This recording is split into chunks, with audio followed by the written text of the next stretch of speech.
ಓಂ ಶ್ರೀ ಗಣೇಶ ಶಾರದಾ ಗುರುಭ್ಯೋ ನಮಃ. ಹರಿ ಓಂ. ನಮಃ ಶಿವಾಯ. ನಮಸ್ಕಾರ. ನಾನು ಜ್ಯೋತಿಷ್ಯ ವಿದ್ಯಾರತ್ನ ಆಚಾರ್ಯ ಶ್ರೀಮತಿ ಸುಗುಣ. ಏಪ್ರಿಲ್ ಮಾಸದಲ್ಲಿ ಗ್ರಹಗಳ ಗೋಚಾರ ಪ್ರಭಾವ ಸಂಚಾರ 12 ರಾಶಿಗಳಿಗೆ ಫಲಗಳನ್ನು ತಿಳಿಸ್ತಾ ಇದ್ದೀನಿ.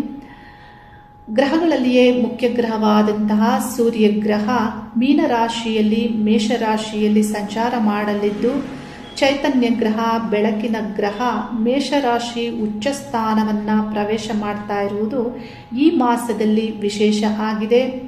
ಬುಧ ಗ್ರಹ 10ನೇ ದಿನಾಂಕದವರೆಗೆ ಕುಂಭರಾಶಿಯಲ್ಲಿ ಸಂಚಾರ ಮಾಡಲಿದ್ದು, ಆನಂತರ ಮೀನರಾಶಿಯನ್ನು ಪ್ರವೇಶ ಮಾಡಿ ಅಲ್ಲಿ ಸಂಚಾರ ಮಾಡಲಿದ್ದು, 30ನೇ ದಿನಾಂಕ ಮೇಷರಾಶಿಯನ್ನು ಪ್ರವೇಶ ಮಾಡಿ ಬುಧ ಗ್ರಹ ಮೇಷರಾಶಿಯಲ್ಲಿ ಸಂಚಾರ ಆರಂಭ ಮಾಡಲಿದ್ದು, ಏಪ್ರಿಲ್ ಮಾಸದಲ್ಲಿ ಕುಂಭರಾಶಿ, ಮೀನರಾಶಿ, ಮೇಷರಾಶಿ ಈ 3 ರಾಶಿಯಲ್ಲಿ ಬುಧ ಗ್ರಹದ ಸಂಚಾರ ಆಗಲಿದ್ದು, ಶುಕ್ರ ಗ್ರಹ ಏಪ್ರಿಲ್ ಮಾಸದ 19ನೇ ದಿನಾಂಕದವರೆಗೆ ಮೇಷರಾಶಿಯಲ್ಲಿ ಸಂಚಾರ ಮಾಡಲಿದ್ದು, ಆನಂತರ ವೃಷಭ ರಾಶಿ ಸ್ವರಾಶಿಯನ್ನು ಪ್ರವೇಶ ಮಾಡಿ ಅಲ್ಲಿ ಸಂಚಾರ ಮಾಡುವುದು ವಿಶೇಷ ಆಗಿದೆ. ಕುಜಗ್ರಹ ಮೀನರಾಶಿಯಲ್ಲಿ ಶನಿಗ್ರಹದ ಸಂಯೋಗದಲ್ಲಿ ಮಾಸಪೂರ್ಣ ಸಂಚಾರ ಮಾಡಲಿದ್ದು, ಗುರುಗ್ರಹ ಮಿಥುನ ರಾಶಿಯಲ್ಲಿ ಸಂಚಾರ ಮಾಡಲಿದ್ದು, ಮೀನರಾಶಿಯಲ್ಲಿ ಶನಿಗ್ರಹದ ಸಂಚಾರ ಆಗ್ತಾ ಇದ್ದು, ಕುಂಭರಾಶಿಯಲ್ಲಿ ರಾಹುಗ್ರಹದ ಸಂಚಾರ ಆಗಲಿದ್ದು, ಕೇತು ಗ್ರಹದ ಸಂಚಾರ ಸಿಂಹ ರಾಶಿಯಲ್ಲಿ ಆಗಲಿದ್ದು, ಈ ಗ್ರಹಗಳ ಸಂಚಾರ ಈ ರಾಶಿಗಳಲ್ಲಿ 12 ರಾಶಿಗಳಿಗೆ ಯಾವ ಪ್ರಭಾವವನ್ನು ಮಾಡಲಿವೆ ಅನ್ನೋದರ ಬಗ್ಗೆ ತಿಳಿಸ್ತಾ ಇದ್ದೀನಿ. ಕಟಕ ರಾಶಿಯವರಿಗೆ ಏಪ್ರಿಲ್ ಮಾಸದಲ್ಲಿ ಅಷ್ಟಮ ಸ್ಥಾನದಲ್ಲಿ ಬುಧ ಗ್ರಹ ರಾಹುಗ್ರಹ ಸಂಚಾರ ಆಗಲಿದ್ದು, ಮಾರ್ಚ್ ಮಾಸದಲ್ಲಿ ಬಹುಗ್ರಹಗಳ ಸಂಚಾರ ಅಷ್ಟಮ ಸ್ಥಾನದಲ್ಲಿ ಆಗಿದ್ದು, ಈ ಮಾಸದಲ್ಲಿ 2 ಗ್ರಹಗಳ ಸಂಚಾರ ಆರಂಭದ 10 ದಿನಗಳ ಕಾಲ ಏಪ್ರಿಲ್ ಮಾಸದ 10ನೇ ದಿನಾಂಕದವರೆಗೆ ಅಷ್ಟಮ ಸ್ಥಾನದಲ್ಲಿ ಬುಧ ಗ್ರಹದ ಸಂಚಾರ ರಾಹುವೊಂದಿಗೆ ಆಗೋದ್ರಿಂದ ನಿಮಗೆ ನಿಮ್ಮ ಮೈಂಡ್ಸೆಟ್ ಯಾವ ರೀತಿ ಇರಲಿದೆ ಅಂದರೆ ಸೀಕ್ರೆಟ್ಗಳ ಬಗ್ಗೆ ಇರಲಿದೆ. ನಿಮ್ಮ ಒಂದು ಗಮನ ಎಲ್ಲವೂ ಆ ರಹಸ್ಯ ವಿಷಯಗಳನ್ನು ತಿಳಿದುಕೊಳ್ಳುವುದರ ಬಗ್ಗೆ ಇರಲಿದೆ. ಬಹಳ ಯೋಚಿಸ್ತೀರಾ, ಆಳವಾಗಿ ಡೀಪ್ ಆಗಿ ಯೋಚನೆ ಮಾಡುವಂತೆ ಇಲ್ಲಿ ಬುಧ ಗ್ರಹ ಮತ್ತು ರಾಹುಗ್ರಹದ ಪ್ರಭಾವ ಆಗಲಿದೆ. ಇನ್ನು ಉದ್ಯೋಗ ಸಂಬಂಧಪಟ್ಟಂತೆ ನಿಮ್ಮ ಉದ್ಯೋಗದಲ್ಲಿ ಶುಕ್ರ ಗ್ರಹ ಪ್ರಭಾವ ಕರ್ಮಸ್ಥಾನದಲ್ಲಿ ಇರೋದ್ರಿಂದ 19ನೇ ದಿನಾಂಕದವರೆಗೂ ಶುಕ್ರ ಗ್ರಹ ದಶಮ ಸ್ಥಾನದಲ್ಲಿ ಸಂಚಾರ ಮಾಡೋದ್ರಿಂದ ಶುಕ್ರನ ಕ್ಷೇತ್ರಗಳಿಗೆ ಮುಖ್ಯವಾಗಿ ಶುಕ್ರನ ಪ್ರಭಾವ ಹೆಚ್ಚಾಗಿರುತ್ತೆ. ಶುಕ್ರ ಗ್ರಹ ಲಾಭಾಧಿಪತಿಯೂ ಆಗಿ ಚತುರ್ಥ ಸುಖ ಸ್ಥಾನಾಧಿಪತಿಯೂ ಆಗಿ ಸುಖ ಸಾಧನೆಗಳಿಗೆ ಶುಕ್ರ ಗ್ರಹ ಒಳ್ಳೆ ಪ್ರಭಾವವನ್ನು ಮಾಡಲಿದ್ದು, ಮುಖ್ಯವಾಗಿ ನಿಮ್ಮ ಒಂದು ವೃತ್ತಿ ಕ್ಷೇತ್ರದಲ್ಲಿ ನೀವು ಬ್ಯೂಟಿಷಿಯನ್ ಆಗಿದ್ದರೆ, ನೀವು ಆರ್ಟಿಸ್ಟ್ ಆಗಿದ್ದರೆ, ಮಾಡೆಲಿಂಗ್ ಮಾಡುವವರಾಗಿದ್ದರೆ ಮತ್ತು ನಿಮ್ಮ ವ್ಯಾಪಾರ ವ್ಯವಹಾರಗಳಲ್ಲಿ ನೀವೇನಾದರೂ ಸ್ಟೇಜ್ ಡೆಕೋರೇಟರ್ ಆಗಿದ್ದರೆ, ವಸ್ತ್ರ ವಿನ್ಯಾಸ ಮಾಡುವವರಾಗಿದ್ದರೆ, ಬ್ಯೂಟಿ ಸಂಬಂಧಪಟ್ಟಂತಹ ವಸ್ತುಗಳನ್ನು ಮಾರಾಟ ಮಾಡುವವರಾಗಿದ್ದರೆ, ಆಭರಣ ತಯಾರಿಕೆ ಮತ್ತು ಸೇಲ್ ಮಾಡುವವರಾಗಿದ್ದರೆ, ನಿಮಗೆ ಶುಕ್ರ ಗ್ರಹ ನಿಮ್ಮ ದಶಮ ಸ್ಥಾನದಲ್ಲಿ ಸಂಚಾರ ಮಾಡೋದ್ರಿಂದ ಬಹು ಲಾಭದ ಫಲಗಳನ್ನು ಇಲ್ಲಿ ನೀಡ್ತಾರೆ. ಮತ್ತು ಚತುರ್ಥ ಸ್ಥಾನವನ್ನು ಈ ಗ್ರಹ ವೀಕ್ಷಣೆ ಮಾಡೋದ್ರಿಂದ ಕಟಕ ರಾಶಿಯವರ ಸುಖ ಅಭಿವೃದ್ಧಿಯಲ್ಲಿ ಮಾತೃ ಸುಖ ಮತ್ತು ನಿಮ್ಮ ತಾಯಿಯ ಸಪೋರ್ಟಿವ್ ಉದ್ಯೋಗಕ್ಕೆ ಇರುವಂತೆ ವಾಹನ ಮತ್ತು ಮನೆ ಭೂಮಿ ಆಸ್ತಿ ವಿಷಯಗಳಲ್ಲಿ ನಿಮಗೆ ಇಲ್ಲಿ ಶುಕ್ರ ಗ್ರಹ ಅಭಿವೃದ್ಧಿಯ ಫಲವನ್ನು ನೀಡ್ತಾರೆ. ನೀವೇನಾದರೂ ಮನೆ ನೋಡಬೇಕಾ, ಇಲ್ಲಿ ಒಳ್ಳೆ ಆಲೋಚನೆಗಳು ಬರುವಂತೆ, ಒಳ್ಳೆ ಮನೆ ಸಿಗುವಂತೆ, ನಿಮ್ಮ ಮನೆಯನ್ನು ಅಲಂಕಾರ ಮಾಡಬೇಕಾ, ಏನಾದರೂ ಬದಲಾವಣೆಗಳನ್ನು ಮಾಡಿಕೊಳ್ಬೇಕಾ, ಇಲ್ಲಿ ಶುಕ್ರ ಗ್ರಹ ಒಳ್ಳೆ ಪ್ರಭಾವವನ್ನು ಈ ಒಂದು ಸ್ಥಾನವನ್ನು ದೃಷ್ಟಿಸೋದ್ರಿಂದ ಮಾಡಲಿದ್ದು, ಇನ್ನು ಅಷ್ಟಮ ಸ್ಥಾನ ಆಯು ಸ್ಥಾನದಲ್ಲಿ ಬುಧ ಗ್ರಹದ ಸಂಚಾರ ಆಗ್ತಾ ಇರೋದ್ರಿಂದ ಧನಾಭಿವೃದ್ಧಿಯ ಸಂಬಂಧಪಟ್ಟಂತೆ ಅಷ್ಟಮ ಅಂದರೆ ನಷ್ಟ ಮತ್ತು ಸಂಕಷ್ಟಗಳ ಸ್ಥಾನವೂ ಆಗಿರೋದ್ರಿಂದ ಧನಾಭಿವೃದ್ಧಿಯಲ್ಲಿ ಶುಕ್ರ ದಶಮದಲ್ಲಿ ಸಂಚರಿಸಿದರೂ ಸಡನ್ ಆಗಿ ಲಾಸ್ ಆಗುವಂತೆ, ಸಡನ್ ಇಲ್ಲಿ ಅಂದ್ರೆ ಗೇನ್ ಆಗುವಂತೆ, ಇಲ್ಲಿ ಅಪ್ಸ್ ಅಂಡ್ ಡೌನ್ ಆಗುವಂತೆ ಅಷ್ಟಮ ಸ್ಥಾನದಲ್ಲಿ ರಾಹು ಪ್ರಭಾವ ಆಗಲಿದ್ದು, ಅಷ್ಟಮದಿಂದ ಈ ಗ್ರಹಗಳು ಬುಧ ಮತ್ತು ರಾಹು ಗ್ರಹಗಳು ನಿಮ್ಮ ಧನಸ್ಥಾನವನ್ನ ವೀಕ್ಷಣೆ ಮಾಡ್ತಾರೆ. ಅಂದ್ರೆ ಅಲ್ಲಿ ಕೇತು ಗ್ರಹದ ಸಂಚಾರ ಆಗ್ತಾ ಇರೋದ್ರಿಂದ ನಿಮ್ಗೆ ಇಲ್ಲಿ ಹಣ ಒಂದು ದಿನ ಬಂದ್ರೆ ಒಂದು ದಿನ ಬರುವುದಕ್ಕೆ ಇಲ್ಲಿ ಅಡೆತಡೆಗಳಾಗುವಂತೆ ಈ ಗ್ರಹಗಳ ಪ್ರಭಾವ ಇದೆ. ಅಂದ್ರೆ ದ್ವಿತೀಯಾಧಿಪತಿಯನ್ನು ನಾವು ನೋಡ್ಬೇಕಾಗತ್ತೆ. ದ್ವಿತೀಯಾಧಿಪತಿಯಾದಂತಹ ಸೂರ್ಯ ಗ್ರಹ ಪ್ರಾರಂಭದ 14 ದಿನಗಳ ಕಾಲ ನವಮ ಸ್ಥಾನ ಶನಿಗ್ರಹ ಮತ್ತು ಕುಜಗ್ರಹದೊಂದಿಗೆ ಸಂಚಾರ ಮಾಡಲಿದ್ದು, ಆ ನಂತರ ನಿಮ್ಮ ದಶಮ ಸ್ಥಾನವನ್ನ ಈ ಗ್ರಹ ಪ್ರವೇಶ ಮಾಡಲಿದ್ದು, ಇಲ್ಲಿ ಧನಾನುಕೂಲ ಸಂಬಂಧಪಟ್ಟಂತೆ ಲಾಭವೂ ಇದೆ.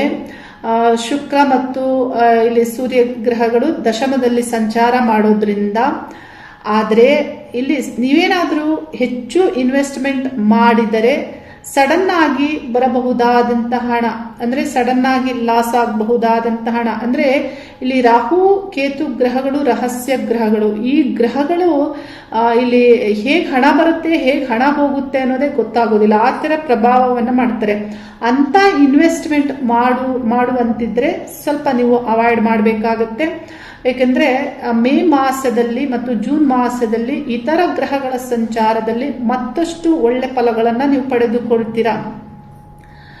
ಇನ್ನು ಗೌರ್ಮೆಂಟ್ ಉದ್ಯೋಗಸ್ಥರಿಗೆ ಸಂಬಂಧಪಟ್ಟಂತೆ, ಗೌರ್ಮೆಂಟ್ ಉದ್ಯೋಗಸ್ಥರಿಗೆ ಸೂರ್ಯಗ್ರಹ ನವಮ ಸ್ಥಾನದಲ್ಲಿ ಪ್ರಾರಂಭದಲ್ಲಿ ಸಂಚಾರ ಮಾಡಲಿದ್ದು, ಸ್ವಲ್ಪ ನಿಮ್ಮ ಅಥಾರಿಟಿಯನ್ನ ಹಿಡಿದ ಹಾಗೆ ಆಗುತ್ತೆ ಶನಿಗ್ರಹದ ಒಂದು ಕಂಜಕ್ಷನ್ ಅಲ್ಲಿ ಸಂಚಾರ ಮಾಡೋದ್ರಿಂದ. ಆದ್ರೆ 14ನೇ ದಿನಾಂಕದ ನಂತರ ಈ ಗ್ರಹ ದಶಮವನ್ನು ಪ್ರವೇಶಿಸ್ತಾರೆ, ಉಚ್ಚ ಸ್ಥಾನ.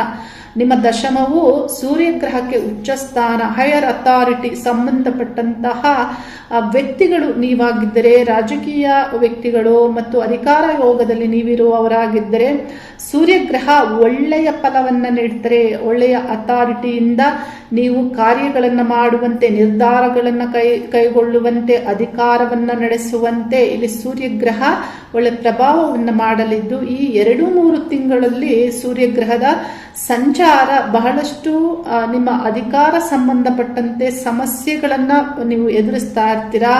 ಸೂರ್ಯನ ಸಂಚಾರ ಇಲ್ಲಿ ಅಶುಭವಾಗಿರುವ ಕಾರಣದಿಂದ. ಆದರೆ 14ರ ನಂತರದಲ್ಲಿ ಗೌರ್ಮೆಂಟ್ ಆಗಿರ್ಬೋದು, ಉನ್ನತ ಅಧಿಕಾರ ಯೋಗದಲ್ಲಿ ಇರುವವರಿಗೆ ಸೂರ್ಯಗ್ರಹದ ಪ್ರಭಾವ ಒಳ್ಳೆಯ ಒಂದು ಬುದ್ಧಿ ಮತ್ತು ಅಥಾರಿಟಿಯನ್ನ ಜನರಿಗೆ ನೀಡುವಂತೆ ಇಲ್ಲಿ ಪ್ರಭಾವವನ್ನು ಮಾಡಲಿದ್ದು, ಶುಕ್ರ ಗ್ರಹದೊಂದಿಗೆ ಸಂಚರಿಸಿದರೂ ಅಂತರದಲ್ಲಿ ಡಿಗ್ರಿ ಇಲ್ಲಿ ಅಂತರ ಇರೋದ್ರಿಂದ ಶುಕ್ರ ಮತ್ತು ಸೂರ್ಯ ಗ್ರಹಗಳು ದಶಮದಲ್ಲಿ ಒಳ್ಳೆ ಫಲಗಳನ್ನೇ ನೀಡಲಿದ್ದಾರೆ. ವ್ಯಾಪಾರ ವ್ಯವಹಾರ ಸಂಬಂಧಪಟ್ಟಂತೆ ಶನಿಗ್ರಹ ಲಾಭ ಸ್ಥಾನವನ್ನು ದೃಷ್ಟಿಸುವುದರಿಂದ ಒಳ್ಳೆ ಲಾಭ ಕಾರ್ಯಾನುಕೂಲಗಳು ಆಗುತ್ತೆ.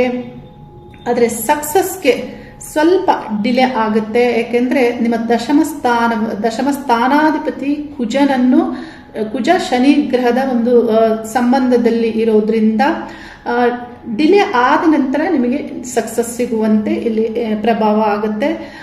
ಇನ್ನು ಮೇ ಮಾಸದಲ್ಲಿ ಈ ಗ್ರಹಗಳ ಬದಲಾವಣೆ ಆಗೋದ್ರಿಂದ ಬಹಳ ಒಳ್ಳೆಯ ಕಾಲ ಬರಲಿದೆ. ಯಾಕಂದ್ರೆ ನಿಮಗೆ ಅಂದ್ರೆ ಕುಜಗ್ರಹ ದಶಮಕ್ಕೆ ಬರ್ತಾರೆ ಮತ್ತು ಶುಕ್ರಗ್ರಹ ಲಾಭ ಸ್ಥಾನವನ್ನ ಪ್ರವೇಶಿಸ್ತಾರೆ, ಬುಧಗ್ರಹ ನಿಮ್ಮ ದಶಮ ಸ್ಥಾನವನ್ನ ಪ್ರವೇಶಿಸ್ತಾರೆ ಮತ್ತು ಅಷ್ಟಮದಲ್ಲಿ ರಾಹು ಒಂದೇ ಗ್ರಹದ ಸಂಚಾರ ಆಗಲಿದೆ. ಎಲ್ಲಾ ಗ್ರಹಗಳ ಬದಲಾವಣೆ ಆಗೋದ್ರಿಂದ ಮತ್ತು ಗುರುಗ್ರಹ ನಿಮ್ಮ ರಾಶಿಯನ್ನ ಜೂನ್ ಮಾಸದಲ್ಲಿ ಪ್ರವೇಶ ಮಾಡ್ತಾರೆ. ಅಂದ್ರೆ ಈಗಾಗಲೇ ಗುರುಗ್ರಹದ ಪ್ರಭಾವ ನಿಮ್ಮ ರಾಶಿಯ ಮೇಲೆ ಆಗ್ತಾ ಇರುತ್ತೆ. ಗುರುಗ್ರಹ ಯಾವಾಗಲೂ ಒಳ್ಳೆಯದನ್ನ ನೀಡಿ ಒಂದು ರಾಶಿಯನ್ನ ಪ್ರವೇಶಿಸ್ತಾರೆ.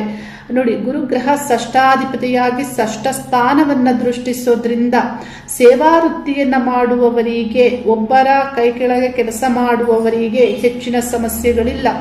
ನೀವೇನಾದರೂ ಉದ್ಯೋಗವನ್ನ ಬದಲಾವಣೆಗಳನ್ನ ಮಾಡಿಕೊಳ್ಬೇಕು ಅನ್ನುವಂತಹ ಆಲೋಚನೆ ನಿಮಗಿದ್ದರೆ ಏಪ್ರಿಲ್ ಮಾಸದಲ್ಲಿ ಪ್ರಯತ್ನವನ್ನ ಪಡಬಹುದು.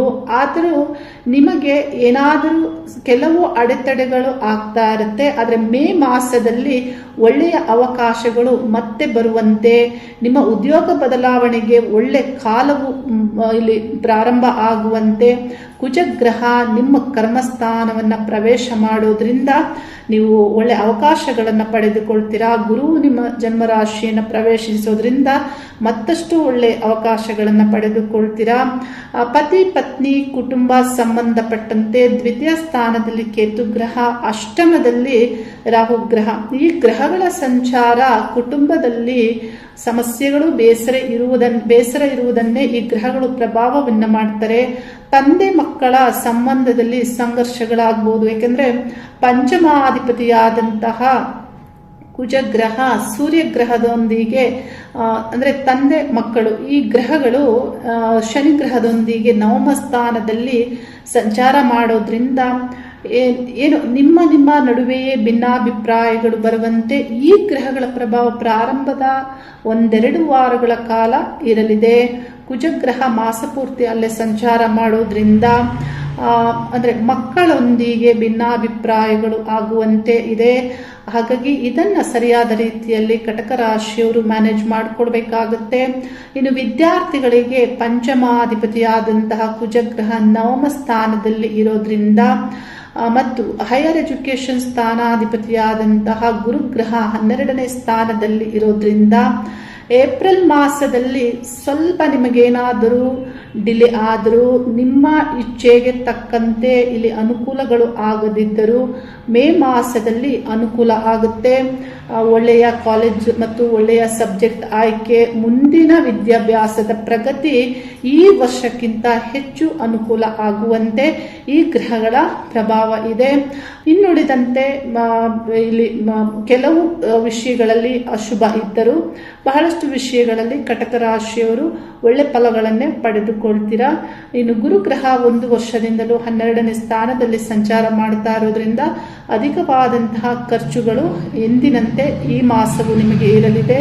ಬುಧ ಗ್ರಹ ಅಷ್ಟಮದಲ್ಲಿ ರಾಹು ಗ್ರಹದೊಂದಿಗೆ ಸಂಚಾರ ಮಾಡೋದ್ರಿಂದ ನೀವು ಅನ್ನೆಸೆಸರಿ ಮಾತಾಡುವುದನ್ನ ಅವಾಯ್ಡ್ ಮಾಡಬೇಕಾಗತ್ತೆ. ಓವರ್ ಥಿಂಕಿಂಗ್ ಮಾಡುವುದನ್ನ ಅವಾಯ್ಡ್ ಮಾಡಬೇಕಾಗತ್ತೆ.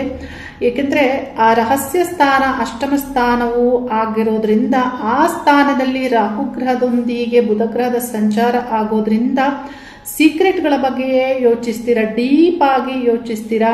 ಏನನ್ನಾದರೂ ಸೀಕ್ರೆಟ್ ಅನ್ನ ತಿಳಿದುಕೊಳ್ಳುವಂತಹ ಪ್ರಯತ್ನವನ್ನ ಮಾಡ್ತೀರಾ. ರಹಸ್ಯ ಸ್ಥಾನ ಅಲ್ಲಿ ರಾಹು ಸಂಚಾರ ಬಹಳ ಆಳವಾಗಿ ಆ ವಿಷಯದಲ್ಲಿ ಇಳಿಯುವಂತೆ, ಓವರ್ ಥಿಂಕಿಂಗ್ ಮಾಡುವಂತೆ, ಇದರಿಂದ ಮೈಂಡ್ಗೆ ಸ್ಟ್ರೆಸ್ ಆಗುವಂತೆ, ನರಗಳಿಗೆ ಬಾಧೆ ಆಗುವಂತೆ, ಇಲ್ಲಿ ನರಮಂಡಲಕ್ಕೆ ಕಾರಕ ಗ್ರಹ ಬುಧ ಗ್ರಹ ಆಗಿರೋದ್ರಿಂದ ಓವರ್ ಥಿಂಕಿಂಗ್ ಮಾಡಿದಾಗ ನಿಮ್ಮ ದೇಹದಲ್ಲಿರುವಂತಹ ನರಮಂಡಲಕ್ಕೆ ಏನಾದರೂ ಇಲ್ಲಿ ಇಶ್ಯೂಸ್ ಬರುವಂತೆ ಆಗುತ್ತೆ. ಹಾಗಾಗಿ ಓವರ್ ಥಿಂಕಿಂಗ್ ಮಾಡಬೇಡಿ.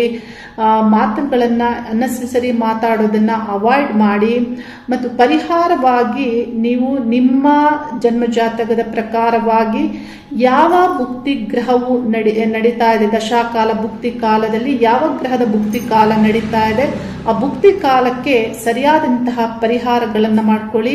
ಅಭಿಮಾನ ದೇವತೆಯನ್ನ ಪೂಜಿಸಿ. ಮುಂದೆ ಬರುವಂತಹ ಕಾಲವು ನಿಮಗೆ ಶುಭ ಆರಂಭವನ್ನ ನೀಡಲಿದೆ ಮತ್ತು ಒಳ್ಳೆಯ ಆಲೋಚನೆಗಳನ್ನ ಬರುವಂತೆ ಗ್ರಹಗಳ ಪ್ರಭಾವವು ಆಗಲಿದೆ. ಬುದ್ಧಿಯು ಒಳ್ಳೆಯದನ್ನ ಪ್ರೇರೇಪಿಸಲಿ ಅನ್ನುವಂತಹ ಪ್ರಾರ್ಥನೆಯನ್ನ ವಿಶ್ವಶಕ್ತಿಯಲ್ಲಿ ಮಾಡುತ್ತಾ ಶುಭವಾಗಲಿ. ಹರಿ ಓಂ ನಮಃ ಶಿವಾಯ.